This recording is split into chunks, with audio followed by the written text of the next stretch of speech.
Hey everyone, welcome back to Andrew's Wizardly Reads, and we are going to be talking about spooky season. I am so excited to talk about this stack of books. You have no idea. Before we get into this, please do me a favor, like this video and subscribe to the channel, as it does help the channel grow. You can check the description box down below for links to all of my social media, including my Patreon/book club, where I do giveaways and we read books. And with that out of the way, guys, oh my gosh, this is the final TBR takeover, and I got a heavy hitter this month. I got Mike from Mike's Book Reviews. And let me tell you what, it's an honor to have Mike do this for me, because when I was first starting out on BookTube, Mike is who I was watching. I was taking recommendations from Mike. The whole reason I got back into Stephen King is because of Mike. He is one of the main driving forces that I am even reading horror at this point. Him and John from Talking Story Properly are the two main driving forces that have just made me fall back in love with the horror genre. And I reached out to Mike all the way back in April, and I said, hey, would you mind doing a 5-book TBR takeover? And he was like, yeah, sure, just remind me when we get a little bit closer. And so I did. He was still game.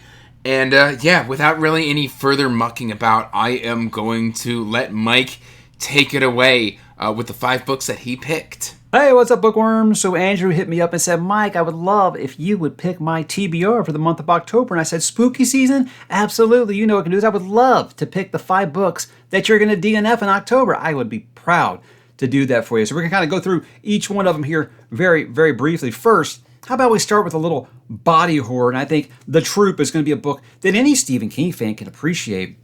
Anyone who's loved like The Thing might actually appreciate. We get the paranoia about who's infected, who's not, who's going to make it, who's going to not. And of course, it makes it all young kids. So you feel the tension because you don't want anything bad to happen to these kids. Now, this has a very, very prominent animal cruelty scene in it. So I have to point that out to people. Be careful if that's something that really, really bothers you. You can skip it and the story won't really change a ton, but it is there and it is very, very disturbing. But again, guys, we're talking about horror. We're not talking about romantasy here. These are going to be things that make you uncomfortable. If that isn't enough for you, if a little bit of body horror isn't enough, how about more body horror? How about all of the body horror? I don't have a physical copy of this, but I'll go ahead and tell you The Ruins by Scott Smith. This might be one of the most disturbing books that I ever read. I think it was last year or the year before I was reading this one. I needed to go back to work, but I was on like the last 40 pages. I went back to work 20 minutes late because I had to finish this book. It is so jacked up, guys. Survival horror at its peak. You got these people who are in a very, very precarious situation, and they find themselves racing a clock because they need food, they need water, they need to get out of sunshine, and there's this carnivorous thing maybe stalking them a little bit. Absolutely disgusting book. Absolutely disgusting. He does not hide it at all. He shows you exactly how the sausage is made. But again, this is horror we're talking about. If you want something that's a little gross but also terrifying, and he has a nice, unique spin on it too, I think it's something you'll dig quite a bit. I loved The Ruins. It has not left my head since I finished reading it. Let's ease off on the body horror a little bit. And, maybe there's some of that, but that's how about a classic? Maybe the greatest horror novel ever written, William Peter Blatty, The Exorcist. This is the gold standard when it comes to horror. Possession stories. This is it, guys. I can't say enough about this. I watched the movie probably 100 times. Never read the book until a couple of Halloweens ago. I finally said, I'm going to get that and The Godfather. 2 of my favorite movies ever, but I've never read the books. I was going to read both of them. This blew me away. Yes, this deserves its moniker as the most terrifying novel ever written. It is really, really good. But what I didn't expect to get out of it was just such a good character study of 3 different characters, not the possessed girl. That's what made it really, really work for me. So I'll be interested to see how it lands with Andrew, because I don't know. Whenever I think he's going to love one, he doesn't. Whenever I think he's going to hate one, he ends up loving it. He just liked desperation. So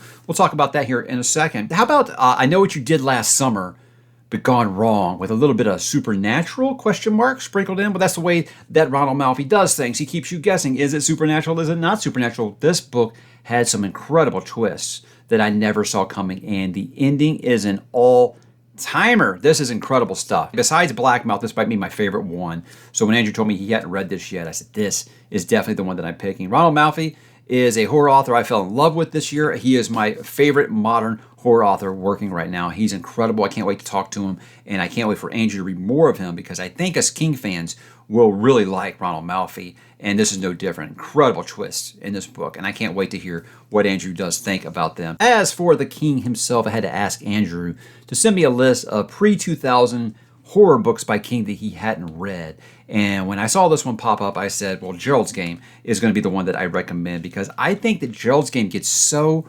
poorly represented by the King fans. I think that constant readers always say, oh, it's just like a messed up bondage book. I mean, that stuff's there. Of course it is. I mean, that's the whole concept. Oh, it's just a woman who gets handcuffed to a bed and the guy she's getting kinky with dies and she's just stuck locked to this bed. It's so much more than this. This has some of the scariest shit in it that I've ever read by him. And you wouldn't think that off the basis of this book, off the synopsis. It does do that, but it has so many different things. You want to talk about character study. What this character goes through in this book is absolutely remarkable. And it taught me things about repressed memory. It taught me things about overcoming incredible odds. And yeah, it's got some true disgusting stuff in it, but it also has one of his most frightening characters ever in it. And I'm not going to say more than that. Just know that this is the one. This is the story that keeps my wife up at night. Not Pet Sematary, not It, this. Not The Shining, this. This is the book that makes my wife scared. And I think that that's one that is really, really just underrated by constant readers. And I think, Andrew, I hope you will finish it. Because if you don't like it, I can't wait to hear what you'd say about it. Because I think it could be rather amusing in many, many ways. So I hope these work for you, Andrew. I hope you finish at least one of them because I'd love to talk to you about them. And I hope that Ronald Malfi lands for you. I hope that The Exorcist you find as great as I do. And I hope that the body horror that I've recommended doesn't make you throw up. So enjoy Halloween, my friend, and I look forward to hearing your thoughts. Thank you so much, Mike, for those picks. They were just, I'm so excited to read these. I've already got 3 of them physically, and then I believe I've got The Exorcist in the mail, as well as The Ruins. They are on their way. It was funny, he was like, let me know which pre-2000 Stephen Kings you hadn't read, and I said, Gerald's Game, and he was just like, well, we're going to fix that. And then, I'm in love with Malfi, super excited for that. And The Troop by Nick Cutter, I'm an Eagle Scout, I was a Boy Scout back in the day, and so I have a feeling that this is going to mess me up all kinds of ways. In fact, my IRL best friend's half-sister, I was at a birthday party for kids, and she was just like, hey, you read, right? And I was like, yeah. She's like, have you read The Troop? And I was just like, uh-uh. And she was like, why, you like horror? And I was like, I do like horror, but that, I'm too big of a chicken. But now, we've got it. We're going to dive in. We're going to see what it's all about. Body horror, I'm a little bit more okay with it than I thought I was, because I read Desperation by King, and that had a lot of body horror in it, and it didn't bug me at all. So, we're going to see what happens with the body horror picks that Mike has selected, but I'm just so beyond excited. I do also have a stack of books of reads that are outside of Mike's picks, and we're going to touch on those now. Essentially, I wanted to fit in a Robert McCammon, and Mystery Walk is the one. It was between Mystery Walk and, what's it called? They Thirst. Sorry, I had to look. But Mystery Walk is the one that's been calling to me a little bit more than They Thirst. Although They Thirst is calling to me. Sorry, John, I still haven't read it. I promised John years ago that I was going to do, we were going to do this thing where we were going to do recommendations to each other. He recommended, John from Talking Story, he recommended They Thirst, and I just didn't read it. And then I recommended, I think it was, The Lesser Dead by Christopher Buehlman. And he read it, and he liked it, and I didn't hold up my end of the bargain. And here I am holding up Mystery Walk instead of They Thirst. But let me know in the comments if you think I should honor that bargain and sub in They Thirst instead of Mystery Walk. But this just sounds really cool.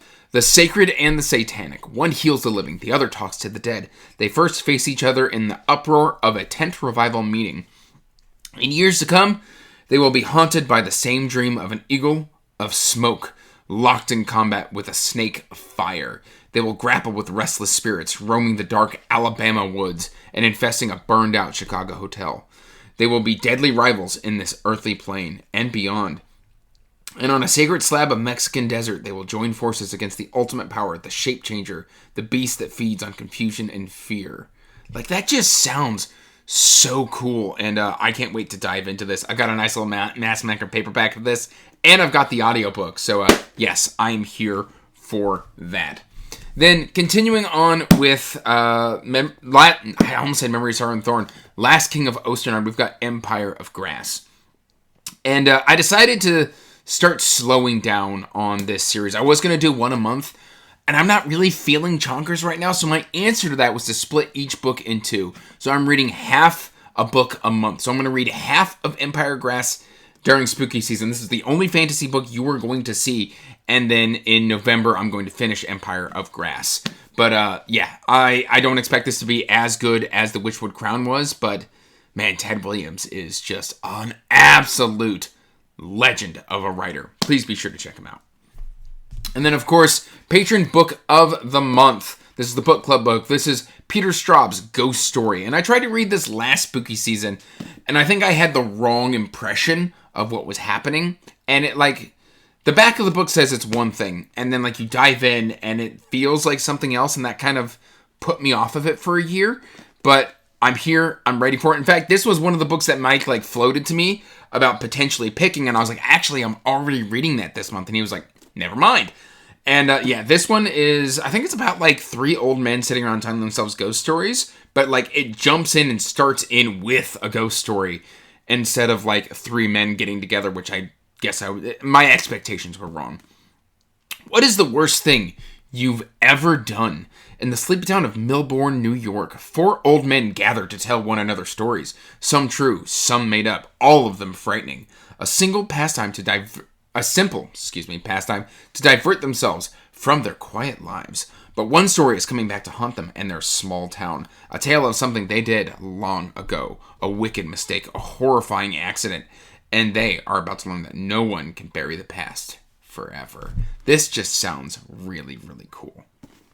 And then I mentioned my wonderful patron, Heidi, sent me some Clive Barker. And one that I've always just been curious about is The Hell-Bound Heart. And it's so short. Clive Barker is just... I said Parker, didn't I? Clive Barker is such a powerful author. His prose is evocative. It is visceral. It will elicit a response. Whether that's a positive or a negative response, he will get a response out of you. And frankly, I've heard nothing but good things about Hellbound Heart, and so I figured it's short, I'll just toss it on into the TBR. So this is definitely one that I want to check out during Spooky Season. And then this one is just we're going to slide it in there as a maybe. And by maybe, I mean, like, I don't know if I'm going to have time to get to this, but I've been meaning to get to it now for years. And I feel like if Mike had known that I hadn't read this one, he may have picked it for me to read. I could be wrong. But I also know that it's a book that Mike loves. And so if one of the books that Mike picks for me ends up getting DNF'd, I'm subbing this in. Mike has no idea that I've selected this. But this is Anne Rice's Interview with the Vampire. And I've always wanted to check out Anne Rice. I have yet to do so. And I have this awesome oversized Cemetery Dance edition. So I figured, why not? And so, yeah, this is kind of a sub-in for, like, if the Troops body horror or the Ruins body horror gets too much for me. I know Mike said the Ruins almost made him lose his lunch at one point. Like, if that gets to be too much, we'll do Interview with the Vampire instead. And that, guys, is my Spooky Season TBR. Please let me know in the comment section down below what your Spooky Season TBR lineup is looking like. What are you looking forward to? Have you read some of my picks? What should I be looking forward to? That's all I've really got for you today, guys. I want to give a huge thank you to everybody who has done a TBR takeover for me these last 4 or 5 months. Thank you, Mike, for your awesome picks. And that's all I really got for today, guys. I hope you are doing well. Till next time, peace out. Stay magical. Bye. And as always, I want to give a huge thank you to my patrons. Thank you for supporting my passion and my hobby. It means the world to me.